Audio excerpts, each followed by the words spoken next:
നമസ്കാരം, സിറ്റി ന്യൂസിലേക്ക് സ്വാഗതം. Indian red cross society junior red cross Kannur ജില്ലാതല അധ്യാപക ശില്പശാല സംഘടിപ്പിച്ചു. കണ്ണൂർ ശിക്ഷക സദനിൽ നടന്ന ചടങ്ങിൽ കെ.വി. സുമേഷ് MLA ശില്പശാല ഉദ്ഘാടനം ചെയ്തു. ജൂനിയർ റെഡ് ക്രോസ് ജില്ലാ പ്രസിഡന്റ് NT സുധീന്ദ്രൻ അധ്യക്ഷത വഹിച്ചു. ജില്ലയിൽ നിന്ന് 200ഓളം അധ്യാപകർ ശില്പശാലയിൽ പങ്കെടുത്തു. Indian red cross society chairman KG Babu, secretary TK Sreedharan, JRC ജില്ലാ കോർഡിനേറ്റർ മുഹമ്മദ് കീത്തേടത്ത്, M സുരേശൻ തുടങ്ങിയവർ സംസാരിച്ചു. ഗാന്ധി ജയന്തി നമ്മൾ നടത്തുന്നത് ഇതിനുവേണ്ടിയാ. ഗാന്ധിജിയെ കുറിച്ച് ചിന്തിക്കാനും ഗാന്ധിജിയുടെ ആശയങ്ങള് കുട്ടികളിൽ എത്തിക്കാനാണ്, അല്ലെ? അഹിംസ അധിഷ്ഠിതമായ അക്രമകാരികളാകരുത് എന്നുള്ള സന്ദേശം എത്തിക്കുകയാണ്.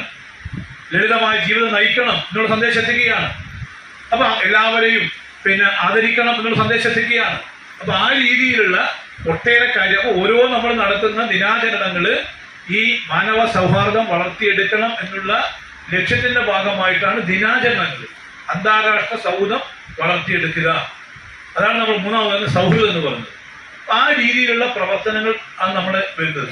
ഇതെല്ലാം വരുമ്പോഴായി ഏറ്റവും നന്നായി പ്രവർത്തിക്കുന്ന, ഏറ്റവും കൂടുതൽ സേവന പ്രവർത്തനങ്ങളുള്ള സംഘടനയ്ക്ക് ആര് മാറുന്നു? ജൂനിയർ റെഡ് ക്രോസ് മാറുന്നു.